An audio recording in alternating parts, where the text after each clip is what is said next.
This is Chris. He looks like everyone else, but Chris is different. Chris is a vegetarian.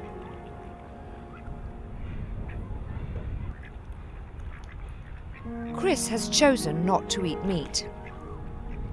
I sometimes wonder whether I chose vegetarianism or it chose me. These days, most of us are aware of what vegetarianism is, but there is still much prejudice that Chris has to overcome in his everyday life. I knew it was going to be a tough decision to give up meat, and I knew there'd be a few raised eyebrows when I told people, but I never expected the reaction I get off meat eaters. Never. And it's just not getting any better. But Chris does boast many meat-eating friends. Well, yeah, I mean, I work with Chris and, you know, he seemed like a normal guy. When I first heard he was, you know, one of them, I was, you know, quite shocked. When I first had lunch with him, I felt quite uncomfortable, but, you know, I guess it's one of those things you have to get used to.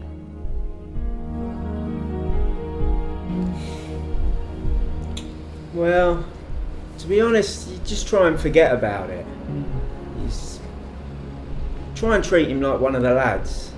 He is one of the lads, he plays football and, you know, we go out and have a pint and, yeah, just try and treat him like a normal, like one of the lads. I mean, sometimes it's, well, the other day, we were out and we all went for a kebab and, what did he order? He ordered something called a falafel or something. Vegetarian. No idea. muckle. Just vegetarian gunge. I mean, so that was a bit embarrassing. But we all went for a drink, didn't we? Yeah, we had a drink after. And it's like one of those, you know, any weird situation, you just have a bit of a laugh about it, so it was all right, but... Right. Yeah, it's... I don't know, it's... You forget about it sometimes, you know, you just forget that he's one of them, and all of a sudden he'll say something, or you'll be in a situation and sort of taken aback a bit, but...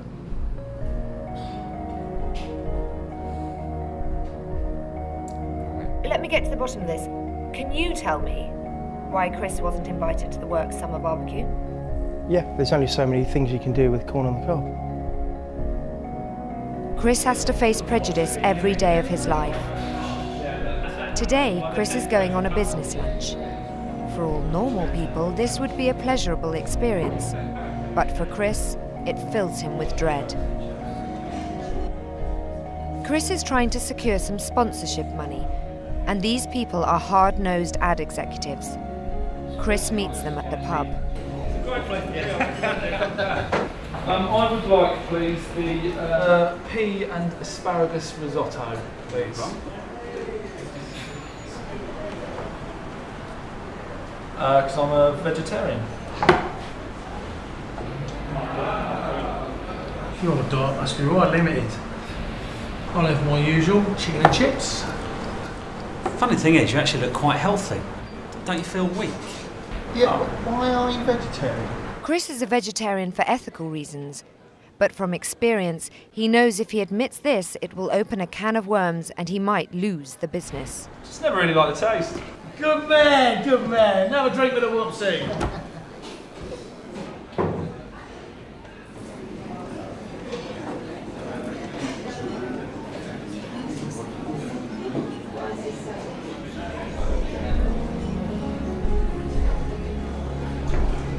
Chris leaves and we have a chat with his business clients.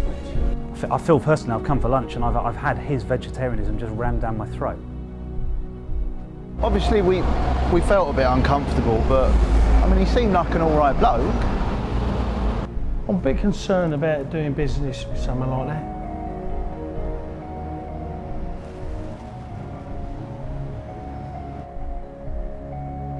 Chris was lucky to find Lucy, who is also a vegetarian.